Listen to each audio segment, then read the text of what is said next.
Chama a tribuna o doutor Antônio Carlos de Almeida Castro.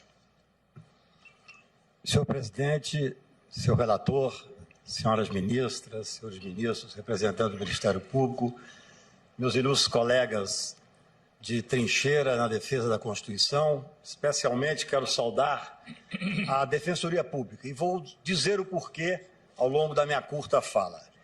Em primeiro lugar, julgo ser importante dizer, tendo em vista a sustentação que houve aqui da ADC 43, que fui o advogado da ADC 43, assinei, sustentei a liminar, em outro sentido do que foi dito aqui, mas é necessário esclarecer que quando o atual presidente da República assumiu que queria ser candidato por então partido, isso me foi dito pelo presidente do partido, houve, segundo me disseram, a exigência que eu fosse destituído e que essa ADC fosse então arquivada. Mal sabia ele, evidentemente, que é uma ação indisponível.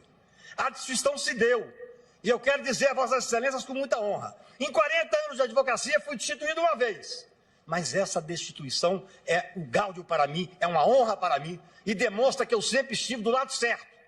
Estava lá ao defender a Constituição e estou aqui, com muita honra, em nome do Instituto de Garantias Penais, ao defender a Constituição.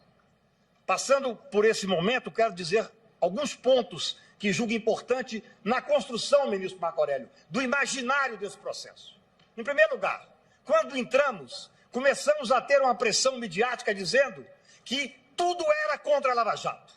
Não existia absolutamente nada contra a Lava Jato. Por isso, saudei especialmente a Defensoria Pública. Porque quando a Defensoria Pública entrou com amicus curiae, ficou evidente que o cliente preferencial que nós estamos a defender é o negro, o pobre, a prostituta, aquele cliente que é defendido pela Defensoria Pública.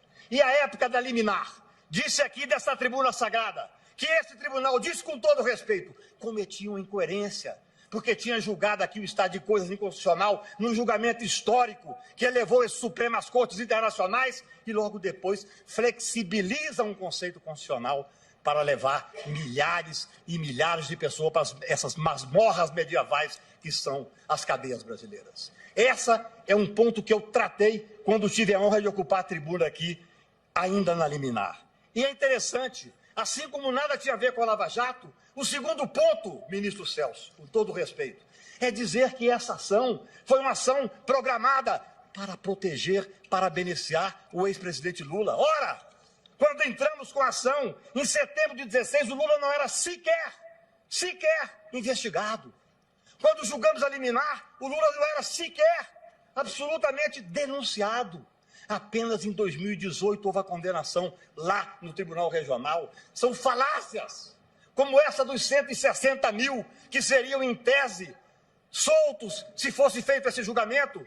Em boa hora, Sua Excelência, o presidente, também presidente do CNJ, veio demonstrar o absurdo que são esses dados. Porque houve uma clara manipulação. Essa ação talvez fosse a ação mais simples de ser julgada, ministro Fux. É decidir um conceito da Constituição. É cumprir ou não a clareza de um texto constitucional. Disse aqui, e digo em respeito a Vossas Excelências, que o Supremo Tribunal pode muito, mas não pode tudo, porque nenhum poder pode tudo no Estado Democrático de Direito. Não se pode exigir de Vossas Excelências, com a responsabilidade que já tem, que vão além dessa responsabilidade ao fazer uma análise de um texto que é absolutamente inquestionável. Essa é a questão posta com a devida vênia que trago aqui a Vossas Excelências. E digo mais, quando veio esta liminar de 6-5, o que eu disse para a imprensa? A imprensa que aplaudia porque queria ver 15 ou 20 pessoas poderosas serem presas. Disse o seguinte, estão flexibilizando o preceito constitucional, a cláusula pétrea. Amanhã vocês vão ter que aplaudir quando for flexibilizado a livre manifestação do pensamento. A propriedade privada, essa dificilmente será flexibilizada. Mas outros tantos direitos constitucionais do mesmo patamar constitucional. Nós não queremos muito não, excelências. Nós queremos que se cumpra a Constituição. Esse talvez fosse o processo, não fosse esses meandros que nós tivemos que enfrentar ao longo desse tempo. Esse seria um processo, julgo que de certa facilidade, porque eu não tenho dúvida. Nós enfrentamos questões fora do processo.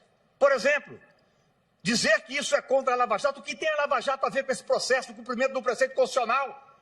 É porque eu digo há 3 anos pelo Brasil, ministro Gilmar, que a estrutura de marketing da Lava Jato é muito melhor do que a estrutura jurídica. Ela colocou as pessoas contra quem tinha o coragem de fazer a defesa de um preceito constitucional. É só isso que estamos fazendo aqui. Com a devida vênia, não somos donos da verdade. Quando em debates, principalmente fora do Brasil, eu vejo algum professor estrangeiro ter a coragem de criticar. Ah, mas como é que vocês defendem que pode haver até o último grau de jurisdição? Não é assim no país tal. Não é assim na Alemanha.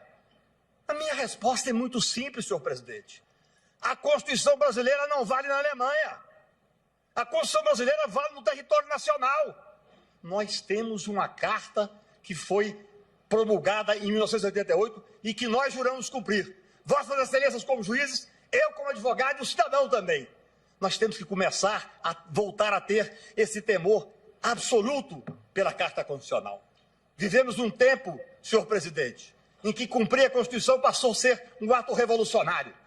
É absolutamente simples o que se pede nesse processo, embora com enorme repercussão. Não a repercussão apregoada muitas vezes de forma maliciosa até com a devida vênia pela grande mídia. Não!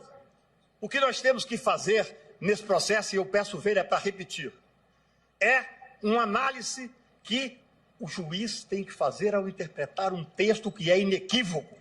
Nós não podemos pedir, e peço vênia pela veemência, que cada juiz possa ter a análise que quiser de textos, principalmente de cláusulas pétreas que são absolutamente claras. Ou então, nós estaremos colocando em risco o Estado Democrático de Direito, que talvez seja a maior função desta casa. Essa independência entre os poderes, com o respeito. Sua Excelência, o ministro-presidente, quando assumiu, disse uma frase que deu esperança a todos nós. O Supremo Tribunal tinha que deixar de ter o protagonismo que estava tendo. Isso eu digo respeitosamente, de uma pessoa que advoga nessa casa, dessa tribuna sagrada, há quase 40 anos.